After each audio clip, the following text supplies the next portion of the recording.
Baik, bismillahirrahmanirrahim. Assalamualaikum warahmatullahi wabarakatuh. Puji syukur kepada Allah Subhanahu wa Ta'ala yang telah memberikan beribu-ribu nikmatnya terhadap umat manusia, sehingga umat manusia masih dapat melakukan aktivitas dengan sebaik mungkin. Tak lupa juga sholawat serta salam kepada junjungan kita Nabi besar Muhammad Sallallahu Alaihi Wasallam, Nabi besar Muhammad Sallallahu Alaihi Wasallam yang telah membawa peradaban ini dari penuh kebodohan hingga penuh ilmu pengetahuan seperti ini. Alhamdulillahirabbil alamin. Dalam video kali ini kita dari kelompok 10 dalam mata kuliah media dakwah bertujuan untuk memenuhi syarat ujian akhir semester. Dalam memenuhi syarat ujian akhir semester yang diampu oleh dosen Ibu Badrah Uyuni MA. Nah, pada video kali ini juga kita sudah dihadirkan oleh salah satu narasumber kita, yaitu Ibu Nur Hajah selaku pembina Rumah Yatim Duafa An-Nur Cibitung, Kabupaten Bekasi.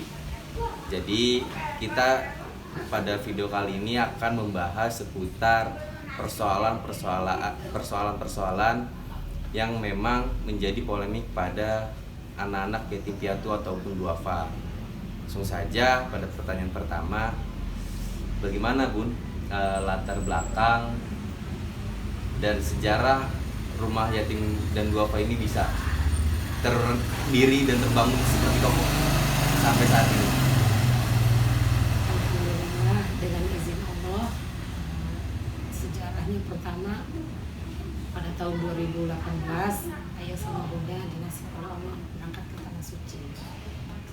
Tiba-tiba setelah sampai di sana, ketika berdoa di tempat-tempat mustajab, yang terlintas, ya Allah, andaikan dikasih kesempatan kembali ke tanah air dengan selamat, dikasih kemudahan semua urusan perjalanan ini, hamba ingin mewujudkan satu cita-cita yang belum terwujudkan selama ini, ingin membangun rumah untuk anak-anak yatim gitu. Jadi selalu itu yang terungkap pada saat itu. Nah, dengan izin Allah, alhamdulillah pada tahun 2019 pas tepatnya tanggal 5 Maret kita mulai melaksanakan peletakan batu pertama, dan dalam kurun waktu 3 bulan berdirilah bangunan ini. Dan alhamdulillah di Ramadan tahun 2019 anak-anak sudah mulai menempati rumah yatim ini, dan mereka tinggal di situ sampai sekarang. Dan aktivitasnya ya selain mereka sebagai tempat tinggal, juga mereka ngaji, ya anggaplah seperti rumah masing-masing gitu ya. Jadi ngaji di situ, tinggal di situ, makan bersama, berangkat sekolah di situ. Itu awalnya. Jadi baru berjalan sekitar 3 tahun. 3 tahun, iya. Gitu ya. Jadi dasar rumah yatim duafa ini terbangun ini karena memang sedang melaksanakan ibadah haji. Iya, tahaddus bin nikmah, ya bersyukur kepada Allah gitu ya, karena dikasih kemudahan dalam segala urusan. Karena memang dulu bunda punya cita-cita kalau ada rezeki pengen gitu. Jadi selalu itu yang jadi cita-cita yang merasap saat itu belum terwujud gitu ya. Alhamdulillah setelah pulang dari tanah suci, ya mungkin qadarullah karena mintanya di tempat mustajab, ya dipermudah semua urusannya sama Allah. Selain itu ada nggak Bun visi misi yang secara kontekstual itu tertulis dalam berdirinya rumah yatim dan duafa ini? Ya. Kayak misalkan visi dan misi di sekolah-sekolah begitu, apa tujuan-tujuan yang ingin dicapai oleh rumah yatim duafa ini?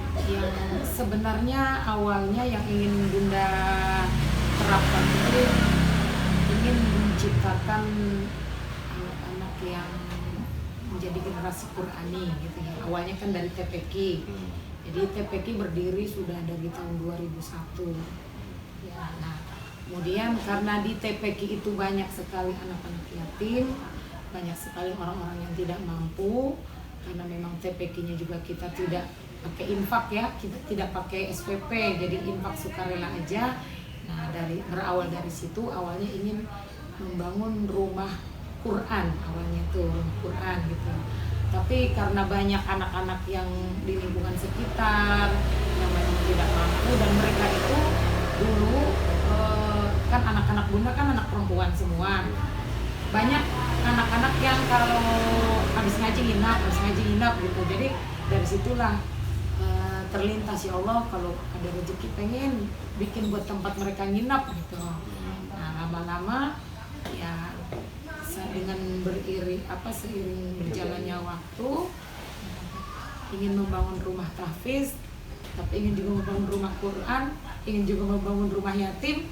Dan mudah-mudahan prosesnya tahapan demi tahapan mungkin akan kita lalui. Untuk saat ini ya memang anak-anak ini baru dibimbing di sini yang ngaji gitu, jadi supaya mereka menjadi generasi Qurani gitu. Jadi sempat singgung karena dulu awalnya TPQ ya dari 2001 gitu kan, terus sampai sekarang udah berdirinya rumah yatim piatu dan duafa gitu kan. Bunda sendiri sebagai pembina atau bisa dikatakan sebagai pemimpin di rumah yatim piatu dan duafa ini, ada nggak sih Bu nilai-nilai yang Bunda pegang selama ini dari mulai TPQ sampai sekarang ini begitu luar biasa gitu kan, berkembang secara pesat gitu? Banyak sekali. Apa Ya contoh-contoh nyata gitu ya. Ya ketika kita bersandar kepada Allah gitu, semua urusan dimudahkan. Contohnya mohon maaf, ini rumah yatim ini awalnya Bunda cuma punya tanah 80 meter.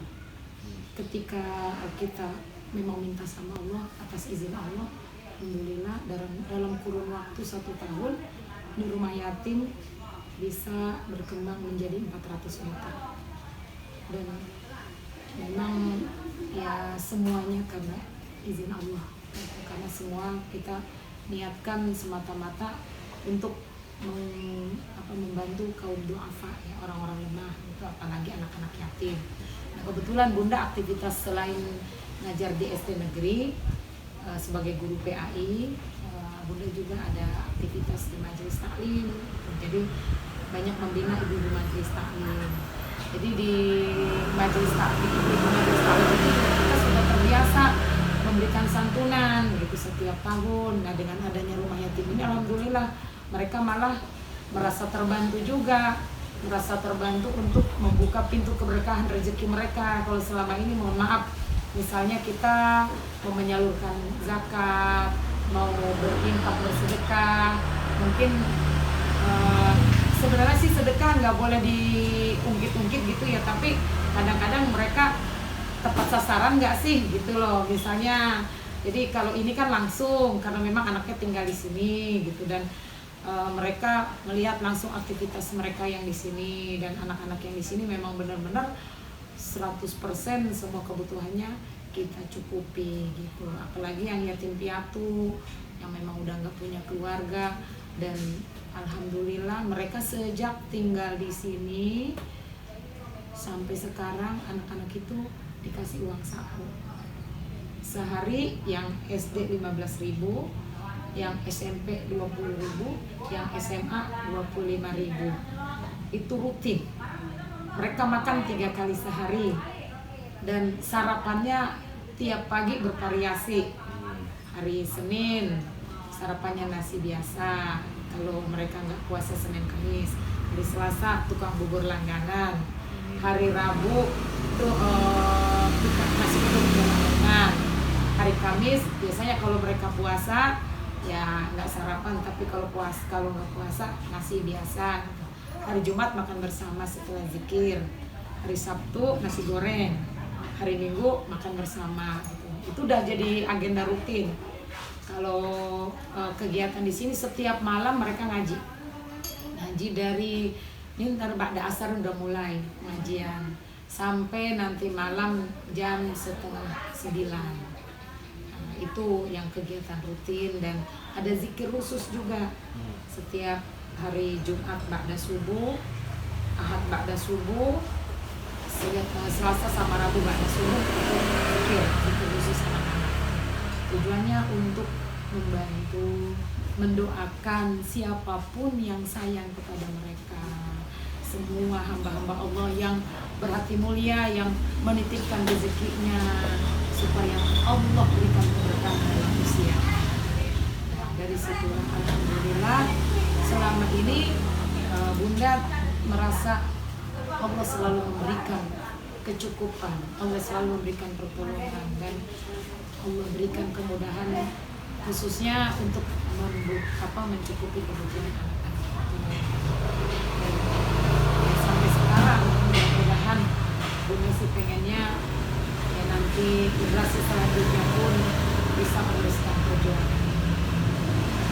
Makanya ya kalau masalah keajaiban enak banget, nggak bisa disebutin. Berarti kuncinya itu cuma satu ya, bersandar kepada Tuhan. Betul, bersandar kepada Allah, Allah yang Maha Kaya. Nah, karena kami yakin anak-anak ini datang ke sini karena Allah yang menitipkan. Allah menitipkan mereka kepada kita, berarti Allah akan mencukupi kebutuhan kita. Dan dengan izin Allah, salah satu contohnya juga ya misalnya Bunda sama Ayah nih lagi punya urusan, punya hajat, punya sesuatu yang semua dimudahkan sama Allah. Jadi makanya tahadus binikmah ya Allah, benar doa-doa orang-orang yang lemah itu dijawab sama Allah. Dan Allah memberikan semuanya dan Allah yang memampukan kita untuk bisa membantu kehidupan mereka.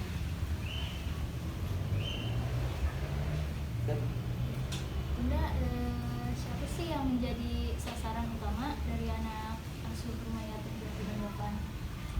Sasaran utama maksudnya? Iya, kayak misal dari anak sekolah dasar sampai SMP atau gimana?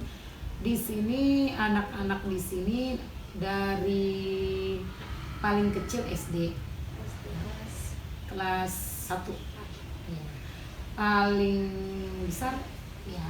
Kalau kita sih sasarannya yang kita asuh di sini selama mereka belum bisa mandiri, selama mereka belum istilahnya punya kekuatan untuk bisa hidup secara sendiri gitu ya, apalagi yang yatim piatu, insya Allah masih kita bantu. Karena walaupun ada di sini yang udah lulus, ya karena memang dia yatim piatu dan dia tidak punya tempat tinggal, masih tetap tinggal di sini. Jadi kalau Ayah sama Bunda berprinsip anak-anak ini juga anak-anak kami gitu, jadi mereka akan kita lepaskan nanti, bahkan misalnya kalau yang perempuan mungkin setelah dia menikah lah pergi dengan suaminya, kalau yang laki-laki mungkin kalau udah punya pekerjaan, sudah punya istri, monggo gitu. Bahkan ya kadang kita beranggapan ya walaupun nanti mereka sudah menikah, mudah-mudahan mereka tetap menjadi bagian dari kita gitu.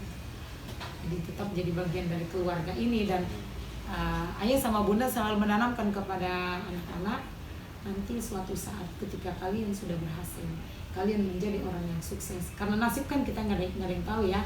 Kita selalu memotivasi mereka untuk semangat belajar.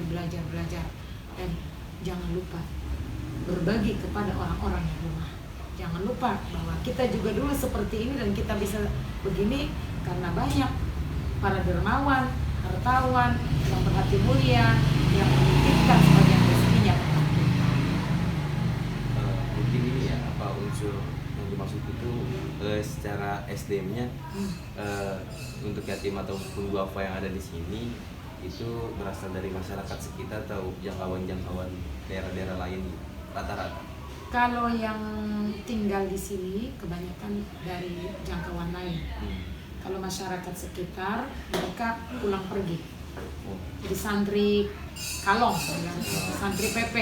Jadi nanti datang ngaji, habis ngaji pulang.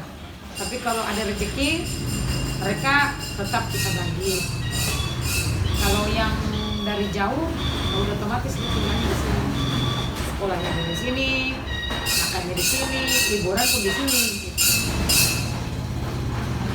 Dari daerah, ada yang dari Kudus, ada yang dari Sumatera, ada yang dari Tegal, ada yang dari Subang, dari Padang, dari Medan. Itu bisa sampai sini itu karena proses jejaring atau memang melakukan bicara, kalau dalam konsep perekonomian itu melakukan apa sih namanya, promosi atau gimana Bu? Enggak sih, kebetulan karena Bunda kan mengisi pengajian di majelis taklim. Jadi ketika kita apa namanya, saya kan membangun ini dulu selalu minta doanya sama jamaah gitu ya. Nah, waktu lagi ngaji, ya saya bilang sama jamaah, kalau ada dari keluarga kita ataupun dari masyarakat kita yang butuh tempat tinggal, yang mau tinggal bersama kita di rumah yatim piatu duafa Nur dengan catatan ya mau mengikuti semua aturannya gitu ya, terus ikut ngaji gitu. Dan semua kebutuhannya dicukupi, monggo silakan datang. Udah begitu aja. Kalau jaringan mah belum ada karena memang kita juga masih baru ya. Nah dari situlah, karena dari berbagai macam perumahan tempat Bunda ngaji, nah di situ direkomendasikan. Itu ada yang misalnya, oh ya saya punya keluarga di kampung, yang udah meninggal, nggak ada yang ngurusin, bawa ke sini. Jadi begitu. Ada juga yang memang dulunya ibu bapaknya aktif di pengajian, terus sampai udah nggak ada, dan akhirnya sekarang kita bawa ke sini.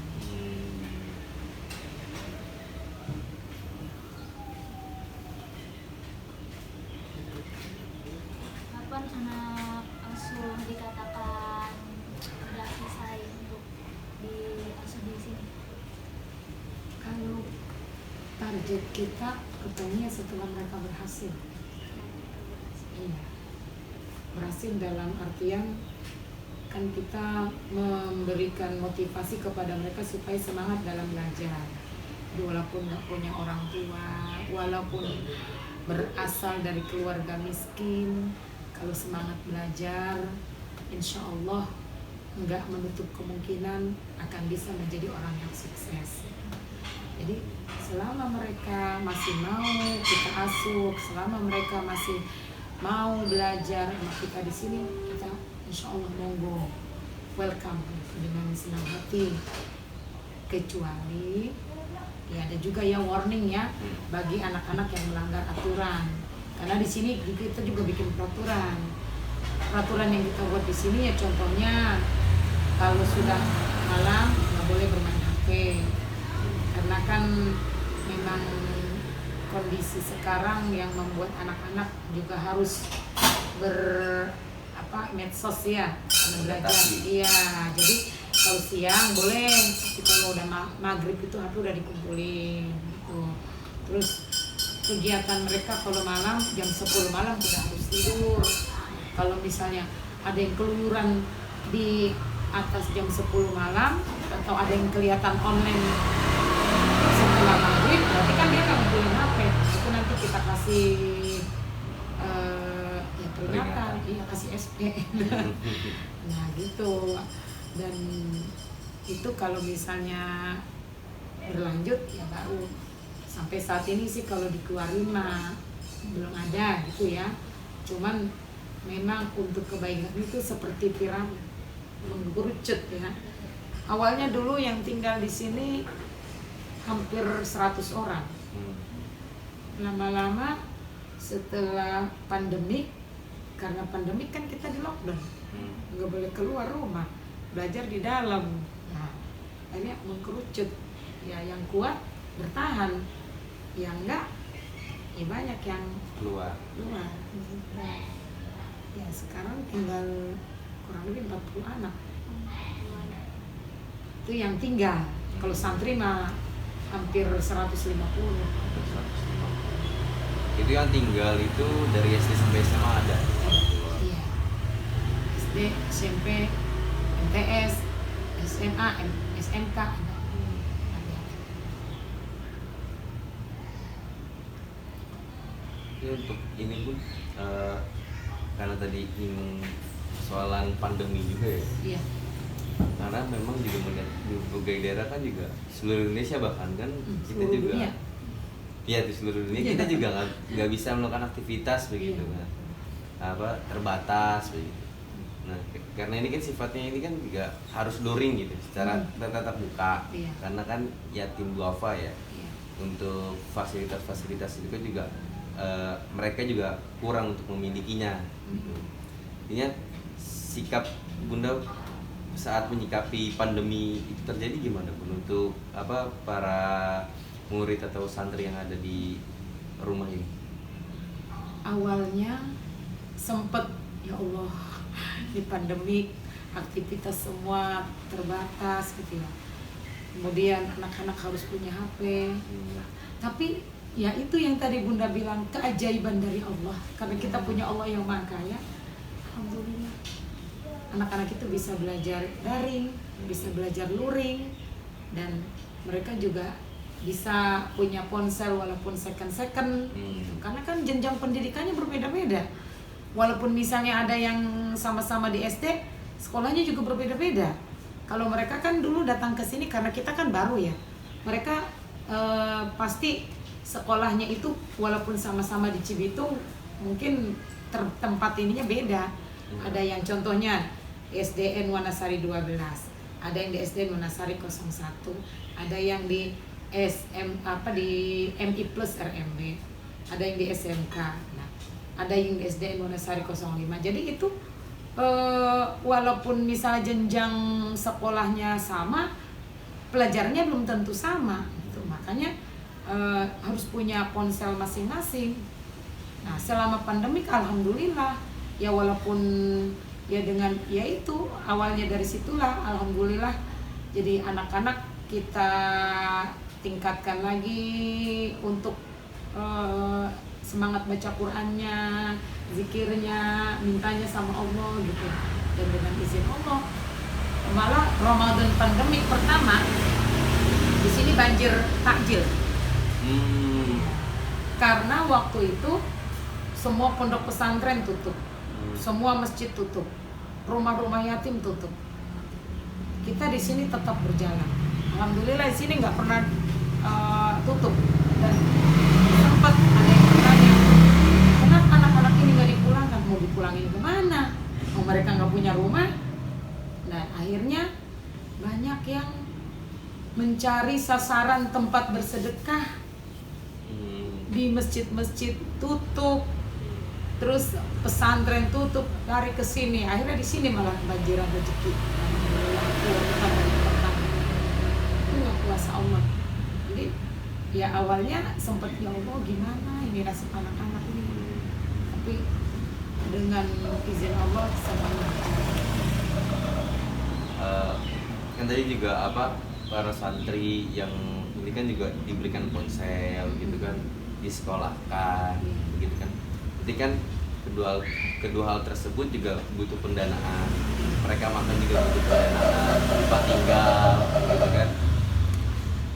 Selain kuasa Allah, ada nggak orang sumber pendanaan yang didapatkan dari rumah yatim duafa itu?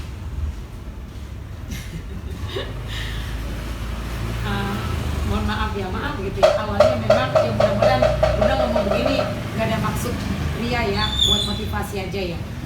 Awalnya memang Bunda nekat menyekolahkan SK pegawai negeri ke bank, dan SK itulah yang jadi jaminan kemudian mendirikan bangunan ini. Nah, terus ya alhamdulillah ya, karena memang dengan izin Allah, Bunda juga sebagai guru, ayah juga pegawai negeri gitu ya. Ya walaupun pandemik, gaji kan tetap keluar gitu. Nah, satu itu. Yang kedua, ya alhamdulillah dari hamba-hamba Allah aja. Hamba-hamba Allah yang merhati mulia, nggak ada yang sifatnya mengikat. Oh, berarti nggak ada bahasa donatur tetap gitu, nggak ada? Nggak ada yang dari pemerintah pun nggak ada. Berarti hanya segelintir orang yang ikhlas gitu memberi. Iya. Orang yang mungkin ya Allah lah yang menggerakkan gitu. Ya dengan caranya Allah mencukupi semuanya. Ya benar-benar kita pun tidak pernah menyiapkan kotak amal di sini. Enggak pernah. Berarti orang yang mau nyumbang secara sukarela gitu langsung ke Bunda? Bisa langsung ke saya, bisa kadang orang lewat dia lihat, oh ini rumah yatim, ada anaknya nggak ada.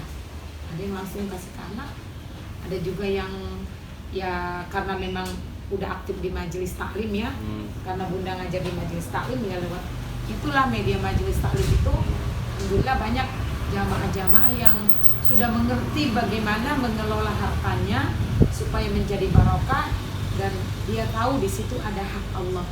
Nah, lewat itu alhamdulillah ya, mungkin salah satu cara yang tadi bunda bilang, malah banyak yang bersyukur, merasa dengan adanya seperti ini menjadi wadah bagi mereka untuk bisa membersihkan hartanya. Tadi kan pendanaan udah. Kira ini kan rumah yatim piatu dan duafa ini kan udah berjalan 3 tahun.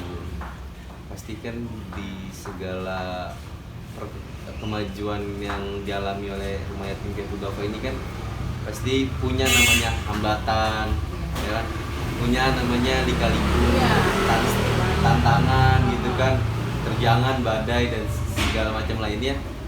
Itu apa aja Bun yang udah dialami sama Bunda gitu, sehingga masih tak bisa berjuang gitu sampai saat ini, hambatan dan tantangannya gitu. Iya, kalau anak-anaknya lagi bandel, anak-anaknya kalau lagi kadang-kadang ya sholatnya gitu ya susah, sedih banget rasanya. Kalau disuruh lagi ngaji mereka tidur gitu, sedih itu aja sih yang ini. Namanya memang masa-masa anak-anak kan gitu ya, Iya, main iya gitu. masa-masa bermain gitu. Selama ini sih ya pernah juga kadang datangnya dari lingkungan, kadang ada yang nggak suka karena merasa mereka itu sudah seperti anak sendiri. Mungkin katanya kan kita sering dengar dibilang anak yatim, bandel, nakal gitu ya. Iya. Kadang-kadang gimana sih kalau kita jadi sakit hatinya tuh ke orang tuanya gitu ketika anak itu dihina gitu. Makanya ketika anak itu misalnya ada yang mencemooh gitu, ya emang berjuang mah pasti ada. Terus ya nggak selamanya juga ada terus duitnya. Pernah juga ya Allah, anak udah ya contohnya misalnya beras udah mau habis, ya Allah ini token listrik nyanyi melulu dari tadi. Gitu. Iya berbunyi. Ada warna merah tuh Bu. Bukan warna merah lagi, udah nangis dia. Terus pernah ya anak-anak ya kayak gini nih, mau yang ini mau masuk SMP, yang ini masuk SMA, yang ini mau masuk SD misalnya gitu ya, kan semua butuh biaya gitu ya, tapi lagi-lagi kepada Allah. Allah aja yang mencukupi gitu. Jadi nggak berani kalau bunda mau minta sama orang, nggak berani, paling ngomong sama ayah, ya kita masih punya ini kan ya Allah. Tapi qadarullah Ada. Tiba-tiba nanti entah teman sekolah bunda, entah orang lewat, entah jamaah majelis taklim, bunda ada rezeki dari ayahnya buat anak-anak. Ntar ayah pulang kerja, ayah kan kerja di pasar induk, tiba-tiba orang pasar nitip sayur, Pak Haji nitip sayur buat anak-anak, ada aja. Jadi apa luar biasa ya nikmat-nikmat dari kepada manusia ya. Mungkin ini apa menjadi pertanyaan terakhir itu bahasan terakhir tentang yatim. Jadi pertanyaan ini juga sekaligus alat pengingat untuk kita semua ataupun pemirsa yang nanti akan nonton gitu kan. Dari bunda sendiri selaku yang melakukan proses perjuangan kemuliaan terhadap pembinaan anak yatim. Jadi sedikit pesan dari bunda yang nantinya akan diberikan oleh bunda sendiri mengenai tentang kemuliaan dan keberkahan dalam membina dan mengurus anak yatim piatu dan duafa. Ya, bismillahirrahmanirrahim buat adik-adik semua dan juga semua yang menyaksikan video ini. Insya Allah mudah-mudahan kalau hati kita ikhlas, hati kita bersandar kepada Allah, Allah yang Maha Kaya, Allah yang menciptakan kita, Allah yang akan mencukupi kebutuhan kita. Dan apapun urusan kita, jangan pernah lupa bahwa semua yang kita lakukan pasti karena izin Allah. Enak atau tidak enak, kalau kita bersandar kepada Allah, kita yakin ini urusan Allah, pasti akan menjadi nikmat. khususnya ketika Bunda mengurus anak-anak yatim ini. Alhamdulillah banyak sekali yang sudah Bunda alami, termasuk ketika kita mendidik anak-anak di sini. Satu nikmat yang mungkin Bunda rasakan, alhamdulillah anak-anak Bunda juga dikasih kemudahan sama Allah dalam pendidikannya, dikasih kemudahan dalam segala urusannya gitu. Jadi terkadang begini, ya Allah, mungkin karena ketika Engkau menyibukkan aku mengurus anak-anak ini, jadi urusan anak-anakku Engkau permudah. Jadi ketika Allah menitipkan anak-anak itu dengan segala macam kebutuhannya, alhamdulillah anak-anak Bunda untuk kebutuhan mereka sering mereka bisa menghandle sendiri gitu. Dan dikasih istilahnya mutiara gitu ya, mutiara yang paling indah dari Allah. Anak kan qurrat a'yun ya, kebetulan anak Bunda qurrat a'yun, benar-benar ya Allah menyejukkan hati banget gitu. Mereka nggak pernah. Yang satu lagi yang Bunda suka, dulu Bunda suka merasa takutnya ketika saya menyayangi anak-anak ini anak saya cemburu, tapi alhamdulillah mereka tidak, dan mereka menganggap ya ini juga saudara kami, ini juga bagian dari kehidupan kami gitu. Nah, jadi yakinlah Allah yang akan mencukupi semua kebutuhan kita. Kalau kita yakin kepada Allah, maka insya Allah semua akan mudah. Inna ma'al usri yusra. Setiap kesulitan pasti ada kemudahan, dan kuncinya ikhlas semata-mata mencari ridha Allah. Jangan ingin mencari ketenaran, jangan ingin mencari pujian. Yang kita harapkan adalah ridhonya Allah. Ilahi anta maksudi wa ridhaka matlubi a'tini mahabbataka wa ma'rifataka. Kalau Allah ridho, insyaallah semua akan berjalan dengan mudah, dan insyaallah kebutuhan-kebutuhan kita pun dicukupkan sama Allah. Bahkan kadang belum kita minta, Allah udah datangkan. Dan itulah keajaiban bersama dengan anak-anak kesayangan Rasulullah SAW. Apalagi mereka kita perlakukan seperti anak sendiri. Mereka kita perlakukan seperti anak-anak selayaknya yang punya orang tua. Jadi jangan mentang-mentang mereka orang susah, mereka makan tempe, kami makan ayam, enggak. Jadi ayah sama Bunda sama anak-anak, apa yang mereka makan itu yang kami makan, apa yang kami makan itu yang mereka makan, dan apa yang ada di situ semua halal ya mereka. Monggo silakan mau makan berapa kali, mau masak Indomie mau sekardus kan gitu, kalau habis mah jadi nggak ada yang membedakan. Nah, aja sih pesannya. Jadi insya Allah kalau kita ya bisa seperti itu, kan jangan pernah takut bersedekah, karena Allah udah berjanji ya kalau kita ikhlas, yang kita keluarkan akan diganti lebih banyak lagi. Nggak pakai diminta juga Allah udah mendatangkan. Terima kasih Bunda atas masukannya. Jadi buat pemirsa-pemirsa ataupun orang yang nanti akan menonton video ini, bahwa kita sudah diberitahu bahwa kemuliaan dan keberkahan ketika kita mampu membina anak-anak yatim, piatu, dan duafa. Jadi kuncinya satu, kita tetap harus mengingat kepada Allah Subhanahu wa Ta'ala dengan metode menjalankan perintahnya dan menjauhkan larangannya. Jadi terima kasih sekali lagi Bunda selaku narasumber pada video kali ini. Khususnya juga saya Fikri Fakhruddin dan teman-teman saya ada Nizwa dan Yohandira dari kelompok 10. Mohon maaf apabila pada video kali ini terdapat kata-kata yang salah, terdapat kata-kata yang kurang mengenakan.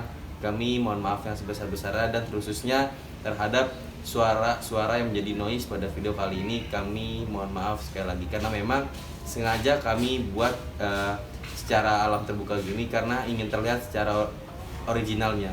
Jadi video ini tidak tanpa editan satu kali pun, tidak ada settingan ataupun tidak ada persekongkolan di dalamnya. Mungkin itu saja, sekian dari saya dan kelompok. Ya, terima kasih Bunda sekali lagi. Adanallahu wa iyyakum ajmain. Wassalamualaikum warahmatullahi wabarakatuh.